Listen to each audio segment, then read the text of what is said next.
Hello friends, gulkand வீட்லேயே ஹெல்த்தியாக எப்படி செய்யுதுன்னு பார்க்கலாமா? இது வந்துட்டு பாடி ஹீட்டை ரெடியூஸ் பண்ணும், குடலை வந்து சுத்தப்படுத்தும். இந்த மாதிரி எக்கச்சக்கமான ஹெல்த் பெனிஃபிட்ஸ் வந்துட்டு இந்த பன்னீர் ரோஸில் இருக்குது. வாங்க எப்படி செய்யுதுன்னு பார்க்கலாம். இதுக்கு வந்துட்டு பன்னீர் ரோஸை எடுத்து இதை நல்லா காம்பை நீக்கிட்டு இந்த பெட்டல்ஸ் மட்டும் எடுத்துட்டு தண்ணியில் நல்லா வாஷ் பண்ணிவிட்டு ஃபில்ட்ரு பண்ணி அப்படியே நீங்கள் வந்துட்டு ஒரு கிளாத்தில் வந்துட்டு ஈரப்பதம் இல்லாமல் இதை எடுத்துக்கோங்க.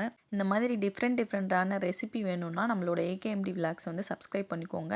நான் வந்து கல்கண்டு கொஞ்சமாக எடுத்திருக்கேன், கசகசா எடுத்திருக்கேன், தேன் எடுத்திருக்கேன், வெத்தலையில் வச்சு மடித்து சாப்பிட்றதுக்காக வெத்தலை எடுத்திருக்கேன். இதை வந்து கல்கண்டை வந்து பவுட்ரு பண்ணி எடுத்து வச்சுக்கோங்க. கசகசாவை ஹீட் பண்ணிவிட்டு அதையும் பவுட்ரு பண்ணிக்கோங்க.